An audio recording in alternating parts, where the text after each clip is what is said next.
પથ્થર અને પારસમણી. એકવાર એક વૃદ્ધ સ્ત્રી પોતાની પુત્રવધુ સાથે બિરબલ પાસે જઈને બિરબલને કહ્યું, મારા પુત્રએ 20 વર્ષ સુધી શાહી ફૌજમાં રાજ્યની સેવા કરી, પણ હવે એ આ દુનિયામાં નથી.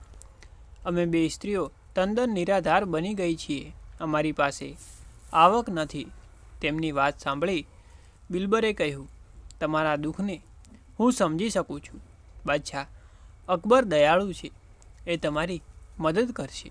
હું તમને કહું એમ તમે કરશો તો તમારું કામ થઈ જશે. બીજા દિવસે દરબાર ભરાયો. વૃદ્ધ સ્ત્રી પોતાની પુત્રવધુ સાથે દરબારમાં હાજર થઈ. તેણે કહ્યું, જહાંપનાહ, મારા પુત્રની આ તલવારે અનેક યુદ્ધો જીતાડ્યા છે. હવે એ હયાત નથી તો આ તલવારને તમારા શસ્ત્રાગારમાં જગ્યા આપો. બાદશાહ તલવાર જોઈને કહ્યું, આ કાટ કાધેલી સાવ જૂની તલવાર અમારા કંઈ જ કામની નથી. વળી બાદશાહે તેમના એક સેવકને હુકમ આપ્યો, આ તલવાર એને પાછી આપી દો, સાથે 5 સોના મોહર પણ આપો. બાદશાહનું એવું વર્તન જોઈ બિરબલને નવાઈ લાગી. માત્ર 5 સોના મોહરો? બિરબલે બાદશાહ અકબરને કહ્યું, જહાંપનાહ, શું એ તલવારનું હું નિરીક્ષણ કરી શકું? બાદશાહ અકબરે કહ્યું, હા બિરબલ, તું પણ નિરીક્ષણ કરી લે. બિરબલે તલવાર હાથમાં લીધી અને ઝીણવટપૂર્વક નિરીક્ષણ કરવા લાગ્યો.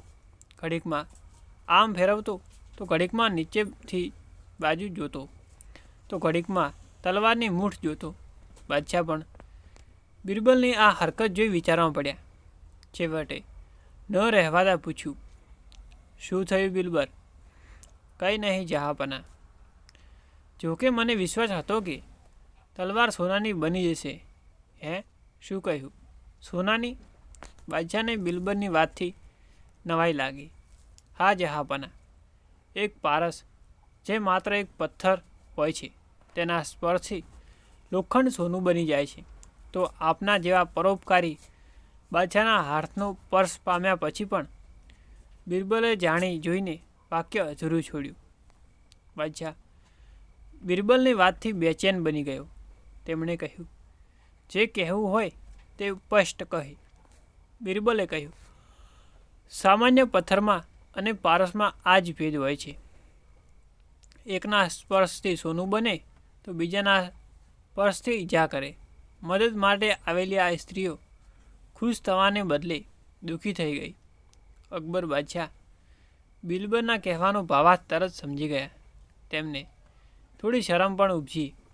તેમણે એ જ વખતે હુકમ કર્યો, આ સ્ત્રીને તરવાલના વજન બરાબર સોના મોહરો આપવામાં આવે અને જીવે ત્યાં સુધી તેમને ખર્ચા પાણી આપવામાં આવે.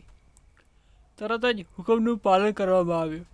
આ બિરબલે ચતુરાઈથી વૃદ્ધ સ્ત્રી અને તેની પુત્રવધુને આજીવિકાનું સાધન કરાવી આપ્યું. બંને સ્ત્રીઓ બાદશાહ અકબર અને બિરબલને દુઆઓ આપતી ઘરે ગઈ.